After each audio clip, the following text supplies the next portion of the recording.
Yosua pasal 8 ayat 1 sampai 29. Ai dibinasakan. Kemudian berfirmanlah Tuhan kepada Yosua, "Janganlah takut dan janganlah tawar hati. Bawalah seluruh tentara dan bersiaplah, majulah ke Ai. Ketahuilah, aku serahkan kepadamu raja negeri Ai, rakyatnya, kotanya dan negerinya. Dan haruslah kau lakukan kepada Ai dan rajanya seperti yang kau lakukan kepada Yeriko dan rajanya. Hanya barang-barangnya dan ternaknya boleh kamu jarah. Suruhlah orang bersembunyi di belakang kota itu." Lalu bersiaplah Yosua beserta seluruh tentara untuk pergi ke Ai. Yosua memilih 30.000 orang, pahlawan-pahlawan yang gagah perkasa. Mereka disuruhnya pergi pada waktu malam. Dan kepada mereka diperintahkannya, katanya, "Ketahuilah, kamu harus bersembunyi di belakang kota itu untuk menyerangnya. Janganlah terlalu jauh dari kota itu, dan bersiap-siaplah kamu sekalian. Aku dan semua orang yang bersama-sama dengan aku akan mendekati kota itu. Apabila mereka keluar menyerbu kami, seperti yang pertama kali, maka kami akan melarikan diri dari hadapan mereka. Jadi mereka akan keluar menyusul kami, sehingga kami memancing mereka jauh dari kota itu. Sebab mereka akan berkata, 'Orang-orang itu melarikan diri dari hadapan kita seperti yang pertama kali.' Jika kami melarikan diri dari hadapan mereka, maka kamu harus bangun dari tempat persembunyianmu itu untuk menduduki kota itu, dan Tuhan Allahmu akan menyerahkannya ke dalam tanganmu. Segera setelah kamu merebut kota itu, haruslah kamu membakarnya. Sesuai dengan firman Tuhan, kamu harus melakukan semuanya itu. Ingatlah, itulah perintahku kepadamu." Demikianlah Yosua menyuruh mereka pergi. Lalu berjalanlah mereka ke tempat persembunyian dan tinggal di antara Betel dan Ai, di sebelah barat Ai. Tetapi Yosua bermalam di tengah-tengah rakyat pada malam itu. Keesokan harinya Yosua bangun pagi-pagi, lalu diperiksanyalah barisan bangsa itu, dan berjalanlah ia maju beserta para tua-tua orang Israel di depan bangsa itu ke Ai. Juga seluruh tentara yang bersama-sama dengan dia berjalan maju. Mereka maju mendekat, lalu sampai ke tentangan kota itu. Kemudian berkemalah mereka di sebelah utara Ai, sehingga lembah itu ada di antara mereka dan Ai. Yosua telah mengambil kira-kira 5.000 orang. Lalu disuruhnya mereka bersembunyi di antara Betel dan Ai di sebelah barat kota itu. Beginilah rakyat itu diatur. Seluruh tentara itu di sebelah utara kota dengan barisan belakang di sebelah barat kota. Pada malam itu berjalanlah Yosua melalui lembah itu.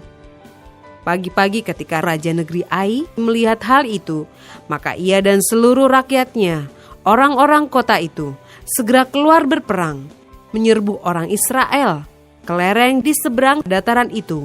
Raja itu tidak tahu bahwa ada orang bersembunyi di belakang kota.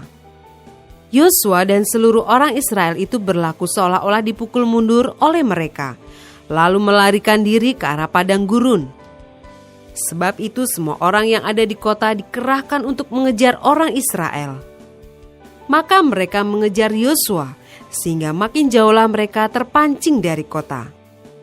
Seorang pun tidak tertinggal lagi di Ai dan Betel yang tidak keluar memburu orang Israel. Mereka meninggalkan kota itu terbuka karena mereka mengejar orang Israel. Lalu berfirmanlah Tuhan kepada Yosua, "Acungkanlah lembing yang ada di tanganmu ke arah Ai, sebab aku menyerahkan kota itu ke dalam tanganmu." Maka Yosua mengacungkan lembing yang di tangannya ke arah kota itu. Ketika diacungkannya tangannya, maka segeralah bangun orang-orang yang bersembunyi itu dari tempatnya. Mereka berlari memasuki kota, merebutnya, lalu segera membakar kota itu. Ketika orang Ai berpaling menoleh ke belakang, tampaklah asap kota itu naik membumbung ke langit. Mereka tidak sempat melarikan diri kemanapun juga, sebab rakyat yang tadinya lari ke padang gurun berbalik melawan pengejar-pengejarnya. Ketika Yosua dan seluruh Israel melihat bahwa orang-orang yang bersembunyi itu telah merebut kota dan bahwa asap kota itu naik membumbung, Berbaliklah mereka, lalu menewaskan orang-orang Ai. Sementara itu juga keluar orang-orang Israel yang lain dari dalam kota menyerbu orang-orang Ai, sehingga terjepit di tengah-tengah orang Israel itu. Yang ini dari sini dan yang itu dari sana. Orang-orang Ai ditewaskan, sehingga seorang pun dari mereka tidak ada yang dibiarkan terlepas atau luput. Tetapi Raja Ai ditangkap mereka hidup-hidup dan dihadapkan kepada Yosua.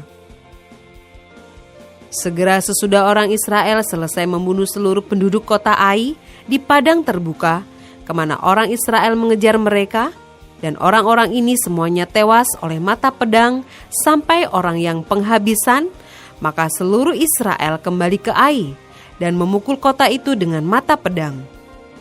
Jumlah semua orang yang tewas pada hari itu, baik laki-laki maupun perempuan, ada 12.000 orang, semuanya orang Ai. Dan Yosua tidak menarik tangannya yang mengacungkan lembing itu sebelum seluruh penduduk kota Ai ditumpasnya. Hanya ternak dan barang-barang kota itu dijarah oleh orang Israel sesuai dengan firman Tuhan yang diperintahkannya kepada Yosua. Yosua membakar Ai dan membuatnya menjadi timbunan puing untuk selama-lamanya, menjadi tempat yang tandus sampai sekarang. Dan Raja Ai digantungnya pada sebuah tiang sampai petang. Ketika matahari terbenam, Yosua memerintahkan orang menurunkan mayat itu dari tiang, lalu dilemparkan di depan pintu gerbang kota.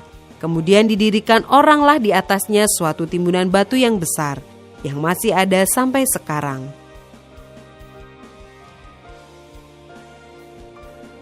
Ayat 30-35. Mesbah di Gunung Ebal, pembacaan hukum Taurat.